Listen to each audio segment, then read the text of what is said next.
What's up, guys? Good afternoon. Welcome back to my channel. My name is Lerato Sebata, your procurement specialist and of course business coach.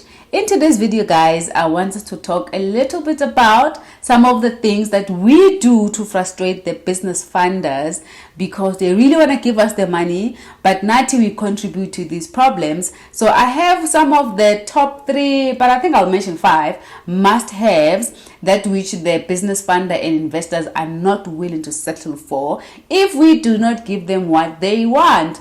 I know I did a video, guys, before just telling you some of the business funding opportunities and organizations and what do you need to do to draft a compelling business proposal for funding, but that is not all that which is required for you to get funding. So today let's talk a little about this because it is one of the things that will obviously either propel us to grow as a business or will be a hindrance for us to get those business funding opportunities and money, right? We want kaching, but we need to be prepared in terms of what is it that these partners are looking for. So let's get right into the video, guys. The first thing I do want to mention it is business funders are not willing to settle for a company that does not, of course, provide good motivation, good business plan. You need to have a proper business plan.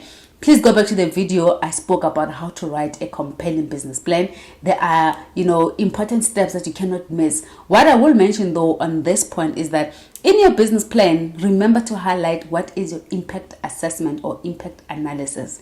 You wanting this money, what are you hoping to achieve? Is it going to impact, reduction of unemployment? Are you gonna maybe impact a particular school? What are you trying to achieve? What is the impact assessment or analysis in this particular requirements when you want funding, right? So it's one thing to look for business because you have a great idea, but it is another thing that you want business because of a great idea, plus it will do 1, 2, and 3. If you give me this is the ecosystem that we will be building. So remember, impact assessment and impact analysis is very critical to include in your business plan.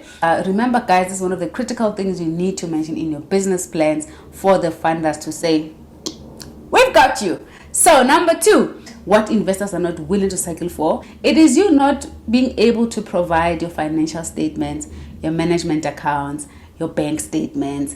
I mean, why would someone invest so much money and trust you with so much money and they don't know how you manage the little that you have in your account? Little is very relative. My little could be 200k, your little could be 1 million, someone else little could be 10,000, someone else little could be 5,000. So it's just relative, but they just really want to see, how do you manage money? How do you account in your business? What does your debit and your credit look like? What are the assets in your business? How are you managing these assets and equity and all of those things that you need to have in your financial statements and a bank balance and a balance sheet? So if you cannot show the investor how you handle money management in your company, they of course will not trust the fact that you might be able to handle that which they will be sending to you.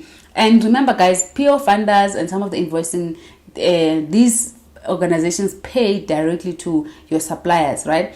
But even when the suppliers pay you back, they really have to be sure that you will pay them back. I know some of them, they request some of them request that rather you use their bank accounts for the suppliers or your clients to pay them into their accounts and they pay you. So it is mangal moose, but it's how you guys would obviously be agreeing with these business funders in terms of what would be feasible. Not all of them pay directly to suppliers. It depends. Some government ones, they pay directly to business. Some institutions, they require that, no, let's pay to your suppliers because we don't trust. The next thing we deposit 2 million rand, the next thing you go and you pay your children's school fees. Listen, these are realities of lives, right? People do these things and sometimes they're like, let me squash this quickly because I know this is coming. Once that payment comes, I'll be able to pay this quickly.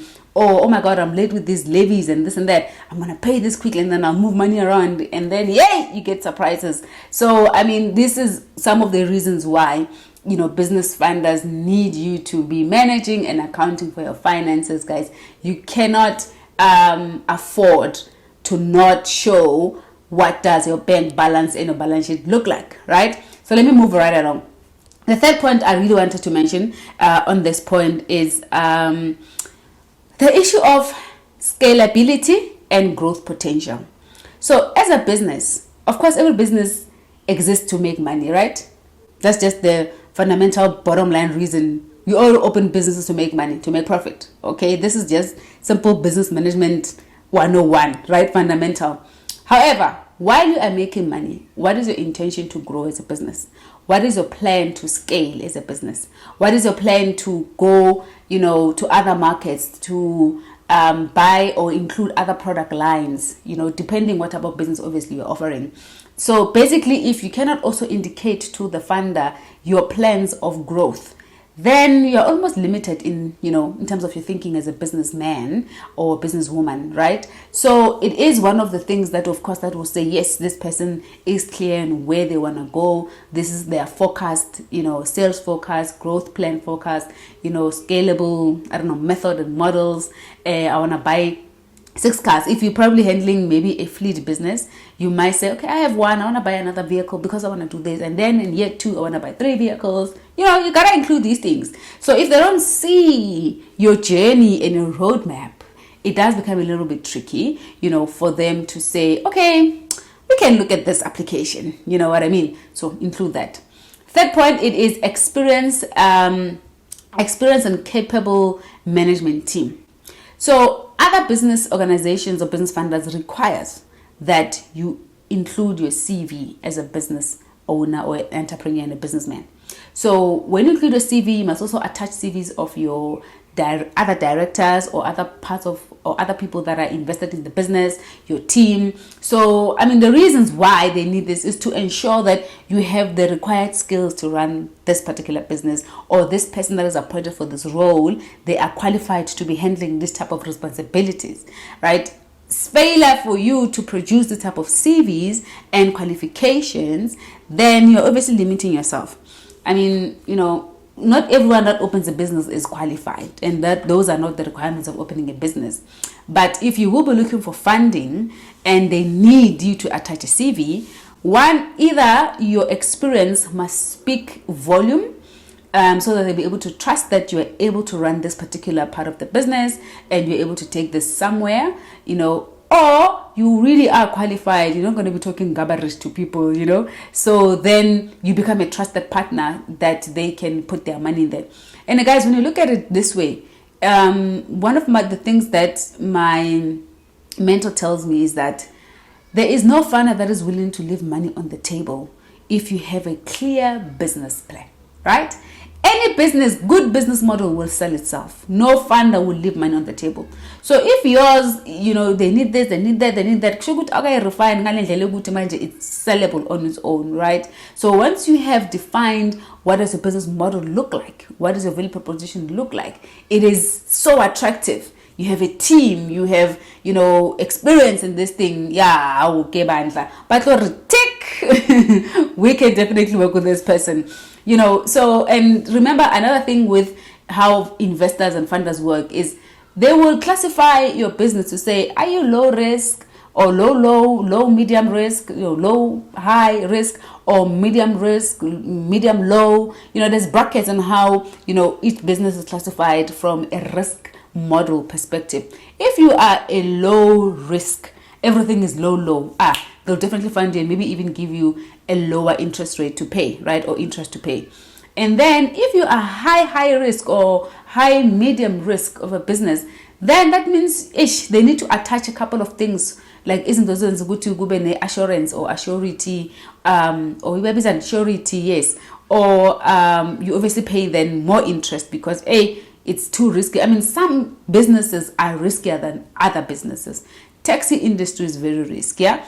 Transport and logistics is super risky, compared to IT businesses, right? Those are less risky businesses because, the nature of IT businesses, it's not, that risky compared to tracking where they can be stolen, the areas they travel, there's high risk of breakage. Those are kind of sneaky, you understand? So when the investors are looking into funding, they look at a lot of different variables. So therefore, when you write these things in your business plan and your motivation and all these things. You help them classify you properly so that you can fit in the right bracket and you'll be able to get funding. It's very frustrating for, business funders that are given money. Remember, some of the funders, they're given money to distribute, to run ESD programs for some corporate organizations. And when they're given 10 million rand to disperse to see which businesses need this funding, and then they will need to pay back that money after some time. Sometimes that's the case. There's many different ways, right? So that's a story for another day. But the point is, if they're given money to run an ESD and there's an ESD fund that they need to distribute, and your business is one of the applications that they receive, and the applicants, when they review it, they don't find these things, it becomes a frustration.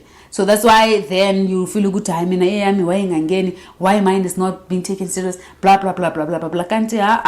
Now when you're always isn't this right, and unfortunately there's no time to just do this business education all the time. People are busy. These funders are busy, right? So I want you guys to really pause and think about the things that I'm talking about and reflect on some of the applications you have submitted.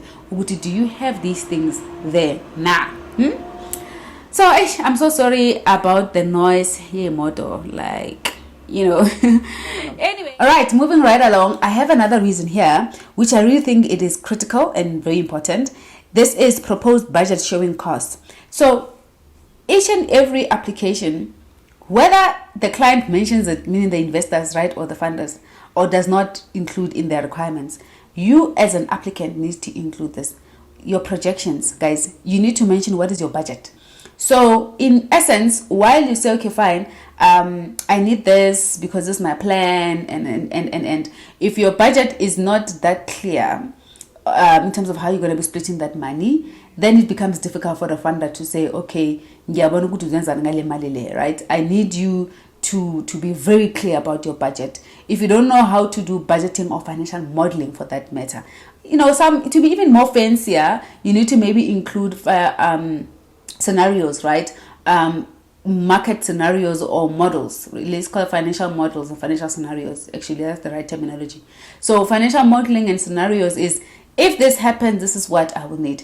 If this happens, this is what I will need, right? And this ties again into my next point, which is exit strategies. Okay, so smart business owners include what is their exit strategy. Should this business not work, this is what I'm gonna do. Should one day you find yourself, on a rabbit hole or somewhere in right into the handy right, then this is what I'm going to do. So when you indicate your exit strategies of a business, are you going to liquidate? That's an option. Of course, that's not one of the desired options. Or are you going to have a buyout? Or are you going to have anything acquisition? I don't know. But exit plan and exit strategy is one of the things that you can mention when you applying for funding, right? And some of these things, these are the ones that these business funders are not willing to settle for if your application does not have those things like articulated clearly, right? So I also do want to add here, if you do have contracts already or letters, from wherever you've done work before, then you need to attach them. If I have a running contract now to say, listen, I need 5 million, but I already have at least 100K that I'm servicing, a client that is giving me 200,000, or I have this running, but I'm going to run out of working capitals. Therefore, I need you to help me with 1, 2, and 3, right? Or you have previous letters or letter of intent. Maybe you have it somewhere. There's a pending, award letter, or you have letters, all those experience letters that you previous work done, you can attach them. This just strengthens your application. It's not necessarily what they can do without, but it just strengthens your application so that it's considered. Ne? What else did I not mention? Last one I do want to mention, guys, it is you including the codes that come from your suppliers. I saw CEDA did this recently this year. There was a fund that was, advertised that they really wanted a number of people. It was limited. They're like, fast. We want to, issue this fast, and we need so many people to fund. And they were basically empowering SMMEs and paying for their equipment or materials they need for, to start a business or to grow their businesses. So what they said then, they said, we need you to attach quotations of suppliers that are registered on CSD. I mean, that's a little bit tricky because how would you know who this person is registered on CSD? But I mean, you can find out and ask them, hey, please give me your CSD report to ensure that you are one of the vendors that are registered on CSD. So not all of them, of course, are going to want you to have suppliers that are registered on the CSD website, but at least most funding organizations need you to attach, suppliers quotations or their asset list, goods and all of that. So the reason why that is required is to ensure that you are not going to eat that money. But people forge and they do fraudulent activities with these things, or they collude with some of those suppliers. So when these funding organizations and investors have your quotations, then at least they're able to do a due diligence and check against those very same suppliers, the ones that you've submitted, and do their World 360 check, and then they can come back to you and say, okay, we like it, we like these ones. I mean, they don't prescribe. Some do prescribe, but some really don't prescribe. So these are the things that I would say they are a must-have, right? Every funder and investor needs you to have when you are submitting your requirements for funding.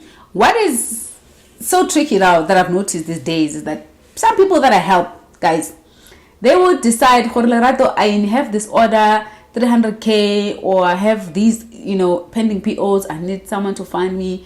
And then you say, okay, please send me these things. Guess what? It's my ticket to run away. It's that's going to be the end of you hearing from that person. I don't know why. Why is this happening, guys? You guys are too spicy. Some of you guys, very spicy. I mean, someone is putting their financial risk in your business, right? They're taking the risk.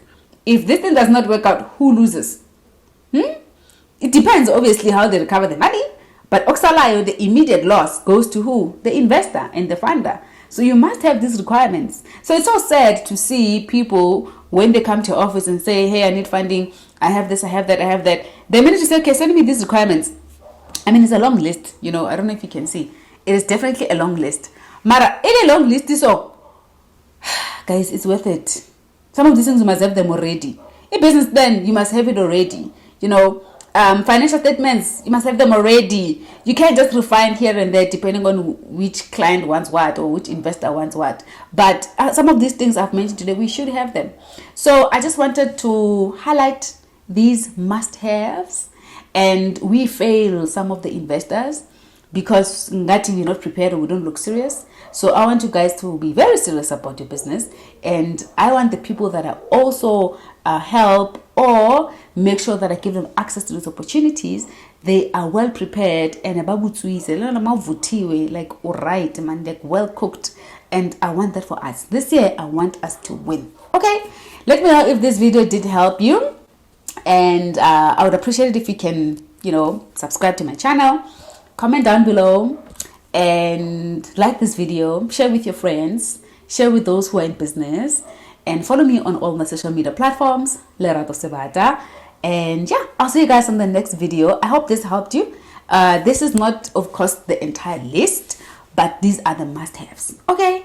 Anyway, guys, have a good one, and I'll see you on the next video. Bye.